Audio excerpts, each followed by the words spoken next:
どうもトムソヤです。前回動画はコロンビアの首都ボゴタからバスで約4時間半の穴場都市に密着。政府が認める遺産の町グアドゥアスという町を紹介したよ。今回はコーヒーの生産地として世界的に有名な小さな町サレントに密着。この町は意外にも世界中のバックパッカーから人気の都市だった。さあ動画始めちゃいましょう。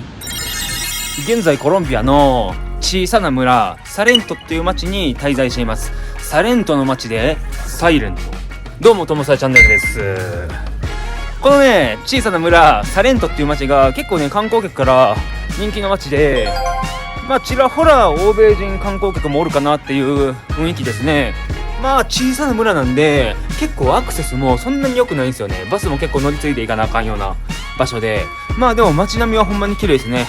おすすめされてる理由は何となく分かりますが、これでこの地元民に聞いたら結構なんかグルメ情報を教えてくれるんですよ。カフェはここ行け、ローカル食堂はここ行け、レストランはここ行けみたいな。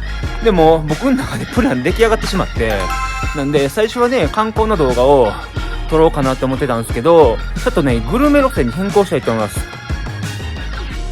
ほらコメサスビエンこんな感じで観光動画じゃなくてちょっとねグルメ面を重点的にサレントという街を紹介したいと思います。街並みこんな感じ。今日はちょっと自炊しようかなと思ったけど、あまりにもねグルメ情報が集まったんで、今日もちょっとねやっぱり外食していくよ。今回はコスパのいいレストランを紹介したいと思います。このお店ですね、エル・リンコン・デ・ルーシー。メニューの量もちょうどよし。早速入ってく。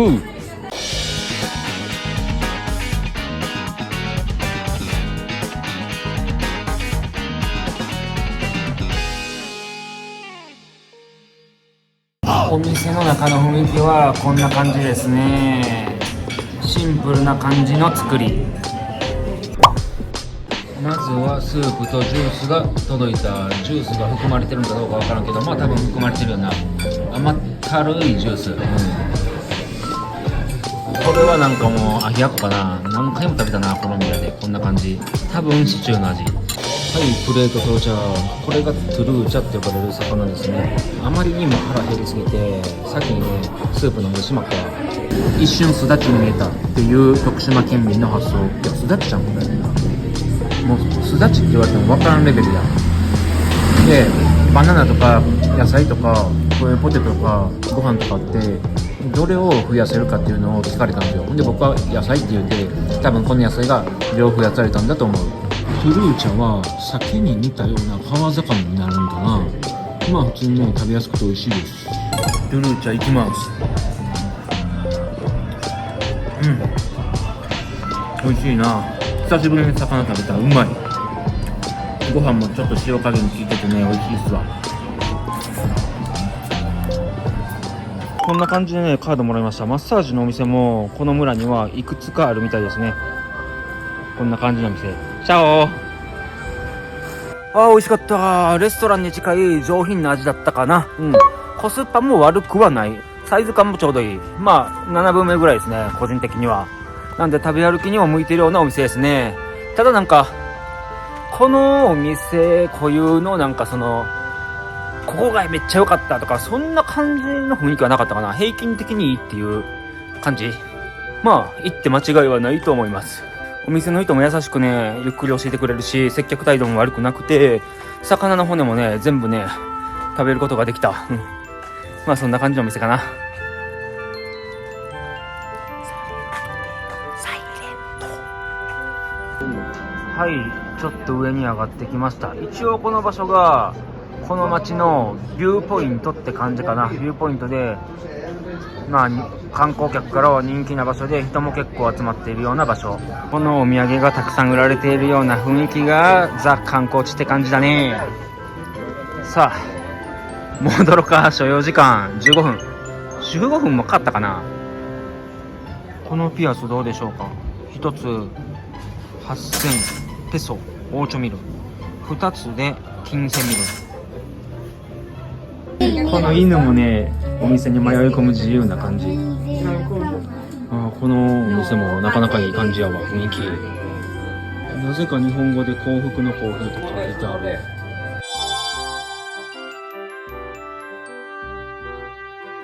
まあこんな感じの気球があったりとか写真スポットあるんですけど、僕一人なんでね、もちろん違いますよね。僕が来るところじゃない、間違いない。このわびっていうアジアンキッチンのお店があって、日本食が恋しいあなたはここに来て日本食を食べることができるのである。まあこういうカラフルな街並みですよね。シャレオトゥー。こう見たら観光客多すぎやろ。何やこれ、びっくりしたわ。いかにもビッグマムが出てきそうな色使いしているね。次は長い階段を登って上に上がっていくよ。上に上がったらこんな感じで街並みを一望できる場所。丘の上にはこうやって筋トレできる場所もあるよ。下半身期待中。ちなみに夜景はこんな感じ。普通に小さな村かと思ったら夜大変化するやん。めっちゃギラギラしとるし、すげえ。これは知らんかった。何も調べてなかったからな。正直何も調べてなかったからこそこういうギャップにね、すごい驚かされる。これも旅のね一つの楽しみですね、ギャップ。お土産屋さんもゴージャス感出てる。街がピカピカしてるわ。そしてこんな田舎にビリヤード。孤独感がすごすぎるので退散します。スーパーに行ってみたけど意外にもラーメンが高かった。ということで男の手料理ソーセージ丼。はい、本日は高さ60メートルもの世界一高いヤシの木を見に行く。街の広場から出てるジープにみんなで乗り合わせて約20分。寒。これパームツリーっていうんかな。なんかこのねヤシの木みたいなのが、めっちゃ長いヤシの木みたいなのがたくさん生えている場所があって、そこがなんか有名な観光地らしいんですよ。朝6時に起きて気合い入れてねやってきました。小学生の運動会並みに気合い入ってるわ。ほんまめっちゃ寒い。ルート的には歩いたら多分3時間ぐらいかかるんですよ。めっちゃ遠い。まあ歩けんこともないと思うけど帰りは僕歩きます多分自分だけ。歩いてる人一人もおらんかった。道中街の広場に行って広場でジープの切符を買う。でジープに乗って行くみたいな感じ。片道5500ペソ。基本的にはみんなジープに乗っていく感じで、ジープの金額もそんな高くないんで、僕ジープ乗ること決めました。普段だったら絶対歩いていくけどな。雄大な大自然が見える。なんか心癒されるな。はい、割といい感じの金額を払ってここらというところに改めて到着。雨降ってきたしだり。しかもこれマップ見た感じ普通に歩いたらトータル10キロぐらい歩くんやけど、これみんな歩けるの10キロぐらいある。マップ見たら帰りこれもうジープ使わなあかんな。もしジープ使わんと歩いて帰ったらトータルで30キロぐらい歩くことになるもん。かなりの難関やん。きつ。標高高いし、しかもね行き道ジープ使ってガンガン進んできたんですけど、片道20分ぐらいやったんかな。しかも最後に乗ったんでまさかのジープの座れずにこうやって立つみたいな感じ。立って乗った。で女の子2人と僕がおって、もうスペースないんですよ。でもうこんなんなりながらやばい落ちるってとか思いながら乗って、しかも途中で通りすがりのおっちゃんが現地人乗せてくれアミーゴみたいな感じで言ってきて、いやもうスペースないって言って、でさらにこうなってスペースなさすぎて、まあただ隣の女の子と体がめっちゃギュッて密着したんで結果オーライなんですけどねこうやってレバーあるんですけど、こうやって掴んでる感じなんで、こうやって揺られながら進むじゃないですか。なんでこの上腕二頭筋めっちゃ鍛えられましたわ。明日多分筋肉痛でね、中に座ってるおばちゃんもこうやってレバーをこうやって持ってるんで、おばちゃんの肘が僕の股間にパンパン当ててくるんですよ。おばちゃんが股間に肘を。なんでね、股間に当たるたびに僕のヒットポイントがどんどん削られていって、ここに到着する直前に解放されたんですけど、ほんまにヒットポイントあと3ぐらいでしたわ。もうポケモンで言ったらなんかもう全回復せなあかんレベルで、急いでポケモンセンター探したんですけどポケモンセンターなくて、ポケモンセンターなかったんで持参した美味しい水を飲んで体力50回復しました。ヒットポイント50回復しました。お水は美味しくなかったけど、周りほんま人いないんで景色独り占めっすね。爪の展望台に来たよ。なんか雨と風が強いんで全然感動せん。こんな感じの景色でーす。こんなとこまで来て誰もお酒飲まんって。いや酒飲みは普通に飲むか。もうほんま疲れるわ。さらに雨と風がね強くなってきた。ちなみにこの場所はこのたくさんのヤシの木見ることができるんですけど、高さね60メーターぐらいあるみたいですね、長いやつは。でさらにコロンビアのお札、コロンビアの紙幣に100ミルペソっていう結構高額な紙幣があって、その紙幣のモデルになったのがこの場所ですね。この場所終わった後にグルメの方バンバン紹介していくんで、もうしばしお待ちください。うわガチでコリブリがある。あそこに幸せを運ぶ鳥ですね。この馬さん、奈良の鹿公園みたいにお辞儀してくる。餌くれって。ほら見て、お辞儀する。ただただこんな道を進んでいく足場は濡れてるので、すぐ滑る足場は良くない。ヤシの木とかなくなっているわ。現在9時半朝の。普通にすんごい距離歩いてるんやけど、さっきからすんごい距離とすんごい足場、めっちゃ気使う。すぐ滑る。目つぶって歩いたら5秒で転んでしまうぐらい滑って転んで大分県、ほんまに滑ったな。赤い目というスポットに到着しました。まさかの2万ペソ追加で払わなあかんらしい。でも払わんとこっから先には進めん。鳥を見ることができんけど払わないといけないんで退散します。まさかのドミトリーで同じ部屋に泊まってる男の人がここ滞在しとった。結構出るの早かったんですよ。でその人が結構出るの早かったんで、僕もなんかその人がガサガサするから起きることができて、で僕は後からその人が出て3、40分ぐらいかな、その後に出発したんですけど、会って話してめっちゃ早いやん言われたな。いやでも今から戻るよって言ったら、マジでって言われた。ここまで歩いてきて追加の金払って鳥見に行かんのんって。いや見に行かんよ、だって追加でお金払わなあかんもん。嘘やろ、ここまで来て道がない。マジでめっちゃ歩いたぞ。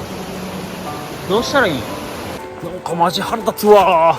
現在11時半、だいぶ歩いてきたんですよ。だいぶ歩いてもうね、だいぶ下まで来てやっと帰れると思ったらゲートみたいなのがあって、8000ペソ払わんと通れんみたいな。なんかもう追加で払わなと通らしてくれん感じやめてくれマジで。今更引き返せんし、あんなクソ長い道。まあ払うしかないからもう払って出たけど、追加で払わせるパターンやめてくれ。あそこで多分ね魚の養殖してるのも見えるんですけど、行こうとしたらなんか4000ペソ払え言われました。どんだけ追加でお金払わなあかんのや。やっと解放された。早く休憩したい。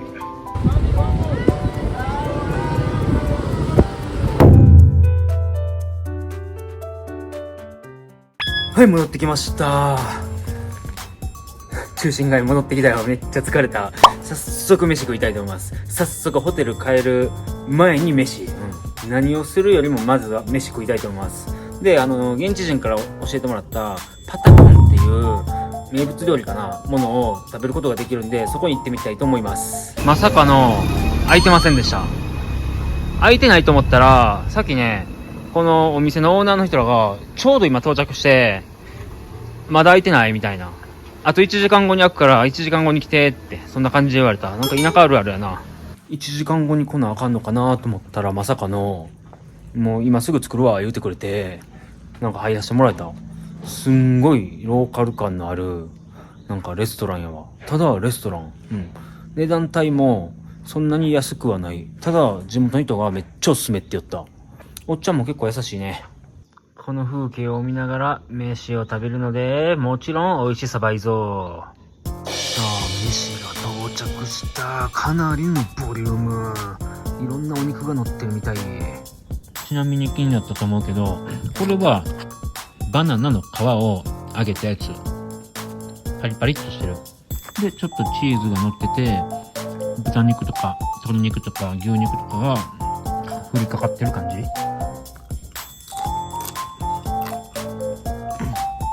めっちゃうまい。このね、揚げたね、ごつい肉、チチャロンっていうかな、めっちゃうまい。チーズもサレントのチーズらしい。で、このプレート自体サレントの伝統料理なんやって。うますぎる。このソースがパイナップルのソースなんですけど、めっちゃ甘くて美味しい。ソースのクオリティ超えてるわ。で、ワカモレはもうアボカドとレモンを混ぜたやつかな。これはこれでね、メキシコで食べ慣れた味でね、めちゃめちゃ美味しい。これは辛い。おっちゃんがさらに肉持ってきてくれたプレゼント。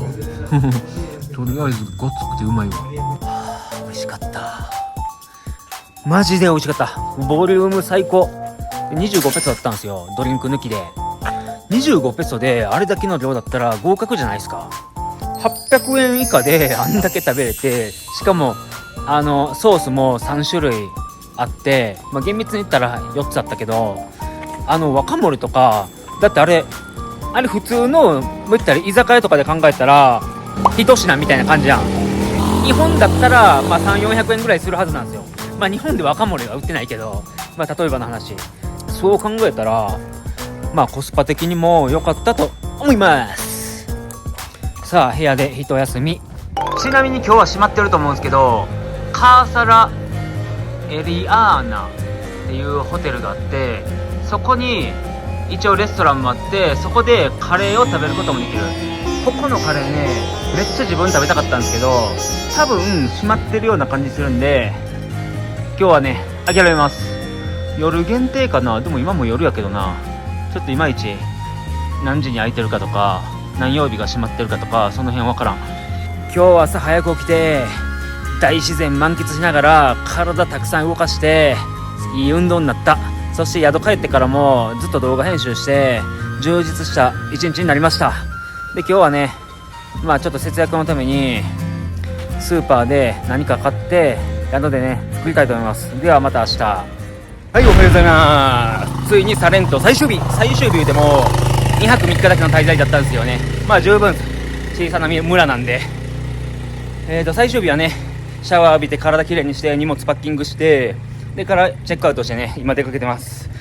サレントの街といったら何といってもコーヒーなんですよ。コーヒーが有名です。なんでコーヒーを今回はね紹介したいと思います。コーヒー農園とか結構ね金額高いんで、もうそれは行きません。ほんまは行きたいですよ、興味あるんで。ただでもね、行ってもスペイン語とか英語とかで説明されても正味わからんくないですか。行って雰囲気だけ味わうっていうのもありかもしれんけど、それはそれでもったいないなと思って。確実にこの家クラピカが住んでいますよね。コーヒーツアーは行きません。コーヒー農園ありますけど行きません。何回も行くけど。でも地元民から聞いた美味しいカフェを今回はね紹介したいと思います。そっちの方が有益じゃない？地元民の情報でカフェを紹介するって。はい、やってまいりました。このね街の中心、広場を囲むようにカフェバーがあったり、カフェがあったり、向こうにもカフェがあります。でもそこじゃないんだよね。この上に僕のねおすすめするカフェがあります。僕がおすすめする言うてもだけど、地元民がおすすめするカフェです。調子乗って場所紹介したけど全然違うかった。変なおっさん出てきて、ここは違うホテルや言われた。一応お土産屋さんの中も紹介しておきます。こんな感じ。一軒だけ紹介しておきますわ。こんな感じでたくさんのものが売られてますね。これはお菓子とかそういうチョコとかコーヒー系とかクッキーとかそういうものがたくさん売られてあるお土産屋さんかな。パントリーマームに見えたわ一瞬。まさかのこのお店でした。 Google マップではカフェデライスキーナって書かれてあったんですけど、エルバルコンデロスロクエルドスっていう名前のカフェみたいです。一応隅っこにあるカフェなんでカフェデライスキーナって書かれてあったんかな。暗いけど入ろうか。お店の雰囲気はこんな感じで、メニューとかが全くないんで全ての金額がマジで分かりません。ただケーキを購入した。これはねケーキねちょっとだけなんで知ってみる言ってましたわ。はい、僕が頼んだ商品全部やってきた。念願のブニュエロ、日本語で言うたらチーズボールと、これがワインの味がするケーキと、これがカフェグランデ。このサイズでカフェグランデ、拳と比較してみろ。一口目いっちゃいます。はじめまして、コーヒー。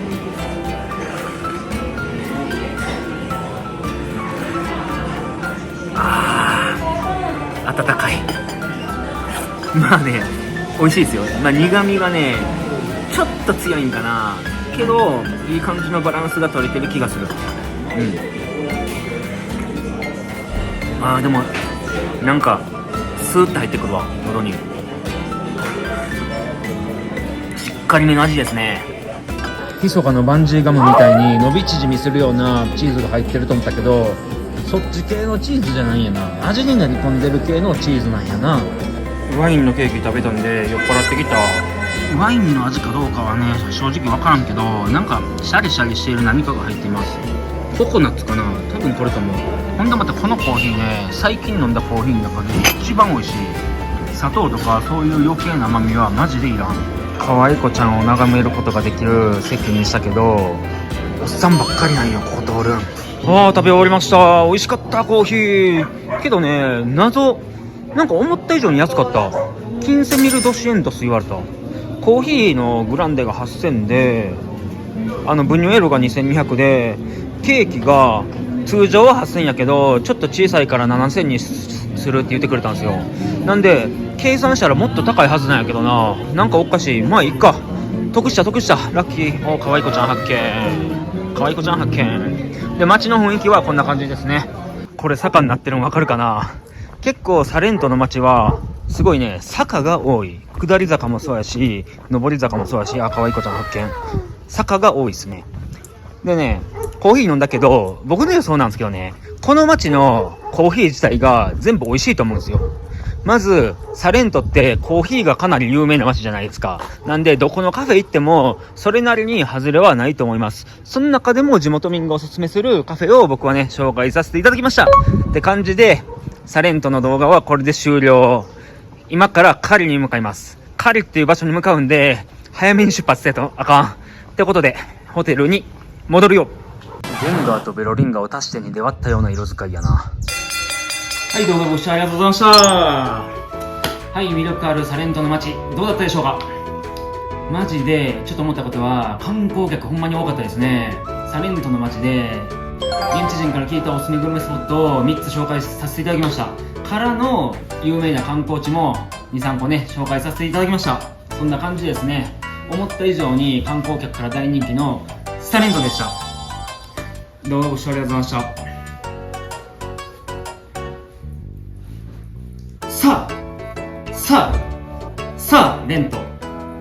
レントチャンネル登録よろしくお願いします。サレントからのサイレントでした。